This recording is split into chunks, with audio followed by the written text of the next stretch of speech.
Hello everyone, welcome back to YouTube educational channel. और मैं हूं आपके साथ नम्रता पांडे। आप देख रहे हैं स्टडी विद नम्रता पांडे।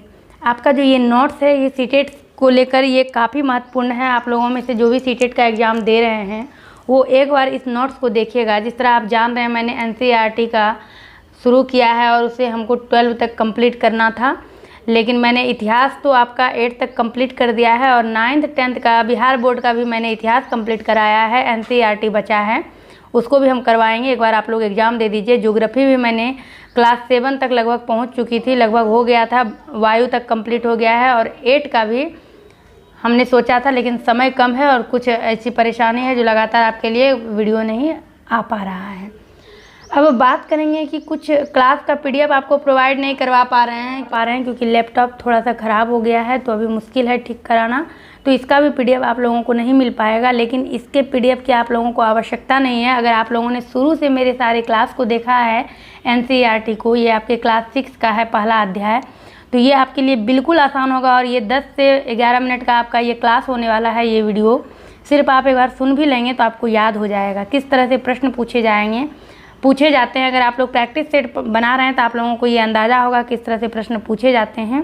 तो इसको देख लीजिए तो और भी आपके लिए आसान हो जाएगा। बाकी तो हमने हर अध्याय से एक एक लाइन से क्वेश्चंस और आंसर्स आपको करवाया है, लेकिन उससे भी ये महत्वपूर्ण है तो उसको भी नहीं छोड़ना है, उसको भी रिवाइज करना है और इसको भी समझ लीजिए, ये भी उतना ही महत्वपूर्ण है। तो देखिए किस प्रकार के प्रश्न और किस प्रकार के प्रश्न पूछे जाते हैं। और प्रयास करेंगे हम आपको, जैसे आज एक हिस्ट्री का हुआ तो उसके बाद ज्योग्राफी, राजनीति शास्त्र, इस तरह करके इस 20 दिन में आपको मैक्सिमम अध्याय का इस प्रकार का नोट्स प्रोवाइड करवाने का प्रयास करेंगे। बाकी आप लोग प्रैक्टिस सेट करिए। मैंने प्रैक्टिस सेट की भी बात करी थी, वो भी हम कोशिश करेंगे समय मिलते ही। आज हम ये देखते हैं क्या, कब, कहाँ और कैसे। इसको हमने डिटेल में पढ़ा है, बोर्ड पर पढ़ा है, तो इसको हम पढ़ते हुए आगे बढ़ेंगे। सबसे पहले फसल कहाँ उगाई गई थी? ये सुलेमान और किरथर पहाड़ियों में। अगर इस सवाल को बदल दिया जाए कि सबसे पहला फसल कौन सा था, तो ये था गेहूं और जौ की फसल। तो एक प्रश्न है आपका, सबसे पहले फसल कहाँ उगाई गई थी, और उत्तर है यहाँ पर आपका सुलेमान और किरथर पहाड़ियों में गेहूं और जौ की फसल उगाई गई थी। अति महत्वपूर्ण प्रश्न। दूसरा है आपका, पहले पाले गए पशु कौन थे? तो भेड़, बकरी, गाय और बैल। आपको ये चारों याद रखना है क्योंकि आजकल देख रहे हैं किस प्रकार से ऑप्शन आ रहे हैं। आपको A में भेड़ बकरी, B में गाय बैल, C में A और B दोनों, D में इनमें से कोई नहीं, या फिर केवल एक। तो आपको ये याद रखना है, पहले पाले गए जो पशु थे ये भेड़, बकरी, गाय और बैल थे। अगला प्रश्न है आपका, कृषि का विकास सर्वप्रथम कहाँ हुआ था?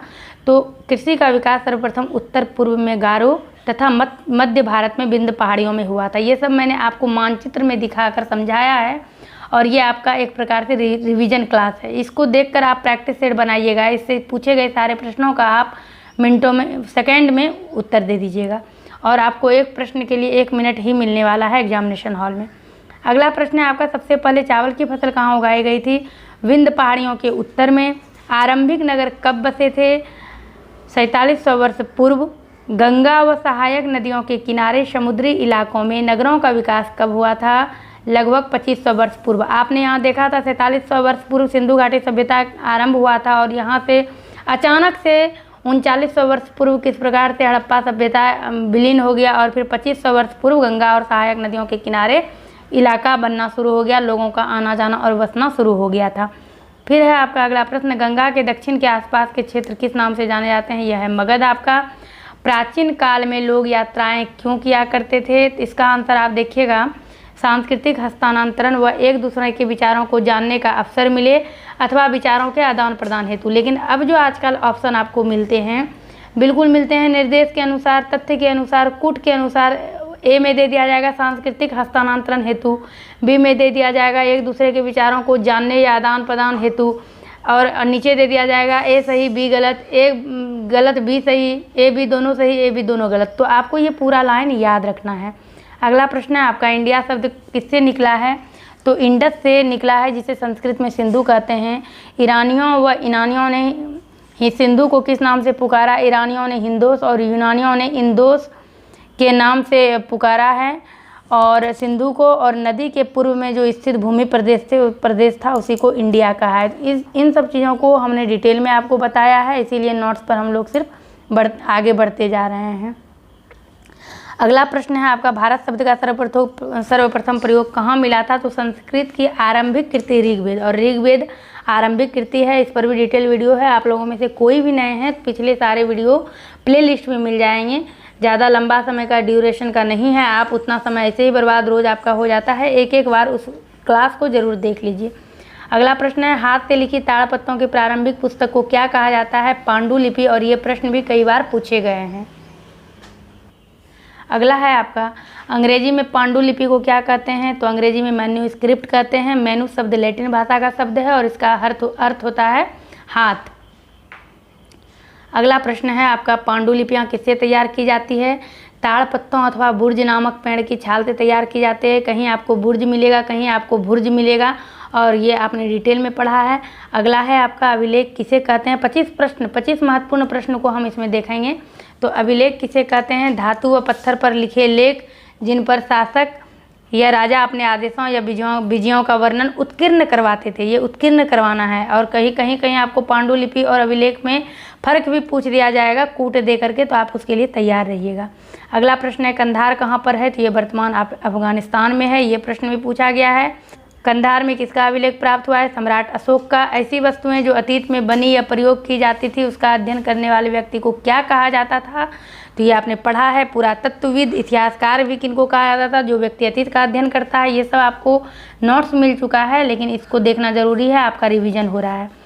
स्रोत शब्द से क्या अभिप्राय है? तो पांडुलिपि, अभिलेख, पुरातत्व से ज्ञात जानकारी, यानी पुरातत्वविद जो अतीत में बनी वस्तुओं का प्रयोग करके उसका जो अध्ययन करते थे, उन सभी की जानकारी को एकत्रित करके इतिहासकार प्रायः स्रोत शब्द का प्रयोग करते थे। प्राचीन इतिहास में प्रमुख स्रोत शब्द का प्रयोग कहाँ कहाँ किया गया है? तो ये धार्मिक साहित्य है आपका। धार्मिक साहित्य है वेद, उपनिषद, स्मृतियाँ और महाकाव्य पुराण। इस तरह से भी इसमें प्रश्न पूछे जाते हैं। धार्मिक साहित्य के अंतर्गत कौन कौन से आते हैं आपके? तो ये आपका है वेद, उपनिषद, स्मृतियाँ, महाकाव्य और पुराण। बौद्ध धार्मिक साहित्य कौन कौन सा है? त्रिपिटक, जातक, दीपवंश और महावंश। इन सभी में स्रोत शब्द का प्रयोग किया गया है। जैन धार्मिक साहित्य को लेकर ये आप याद रखिएगा, इसमें 5 अंग, 123 पांग, 10 प्रकरण, 6 सूत्र और 4 मूल है। इससे भी प्रश्न पूछे गए हैं। अगर आप लोग प्रैक्टिस सेट बनाते होंगे तो आप लोगों को ज़रूर ये पता होगा।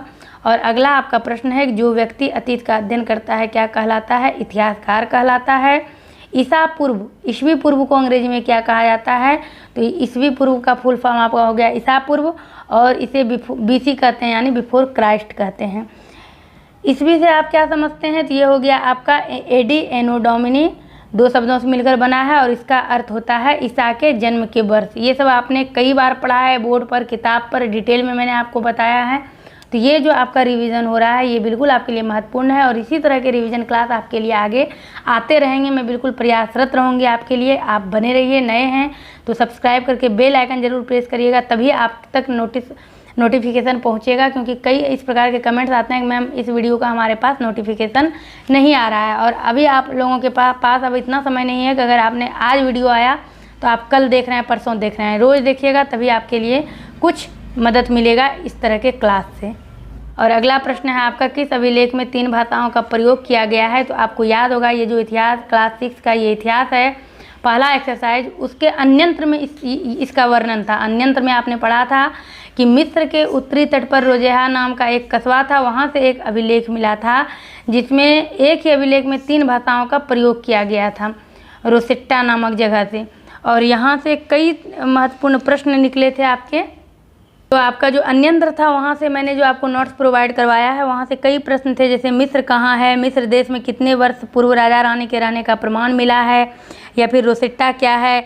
उसमें ही एक प्रश्न था, एक ही लेख में 3 अलग अलग भाषाओं में लिखा हुआ उत्कीर्णित अभिलेख कहाँ मिला है, कारतूस किसे कहते हैं, मिस्र में शेर के लिए किस अक्षर का प्रयोग किया गया है, मिस्र में चिड़िया के चित्र के लिए किस अक्षर का प्रयोग किया गया है। इस तरह इतना प्रश्न आपके अन्यंत्र से निकला था। उसी में से और भी महत्वपूर्ण प्रश्न जो कि अधिकांश पूछा गया है, उसमें से काट कर इसमें डाला गया है। तो यह नोट्स आपके लिए बहुत महत्वपूर्ण है। और आखिरी आपका प्रश्न है, कलिंग के आलेख की जानकारी किस शिलालेख में मिलती है? तो ये है आपका किस शिलालेख से मिलती है? तो ये है आपका हाथी गुफा शिलालेख से मिलती है। ये 25 महत्वपूर्ण प्रश्न थे आपके इस अध्याय के। इसको इस 20 दिन में आपके लिए बहुत महत्वपूर्ण है। आप 1 बार, 2 बार, 3 बार भी अगर देख लेते हैं, 10-10 मिनट का आपके पास इस तरह का आएगा वीडियो। अगर आप 2-3 बार उसको सिर्फ सुन भी लेते हैं तो आपको बिल्कुल रिवाइज हो जाएगा। मान लीजिए अभी आपने ये देखा मिस्र के उत्तरी तट का प्रश्न, तो आपके दिमाग में 4-5 प्रश्न खुद तैयार हो जाएंगे। मिस्र कहाँ है, ये अन्यंत्र की बात है, इसी में चिड़िया के लिए अक्षर की बात कही गई है, इसी में शेर के लिए अक्षर की बात कही गई है। तो ये इस प्रकार के नोट्स हैं जो काफ़ी हेल्पफुल हैं। तो आपको कितना मदद मिला इस प्रकार के आपको कितना मदद मिला इस प्रकार के नोट से, हमें कमेंट्स कर ज़रूर बताइएगा। तभी आपके लिए अगला क्लास प्रोवाइड करवाएंगे और लगातार प्रोवाइड करवाएंगे, ये मेरा प्रयास रहेगा। तो वीडियो को लाइक भी करिएगा, कमेंट कर अपनी प्रतिक्रिया भी दीजिएगा। चैनल पर नए हैं तो सब्सक्राइब भी करिएगा और अगले क्लास का इंतज़ार करिएगा। मिलते हैं आपसे अपने अगले क्लास में एक अलग एक्सरसाइज को लेकर। बने रहिए आप इस चैनल के साथ।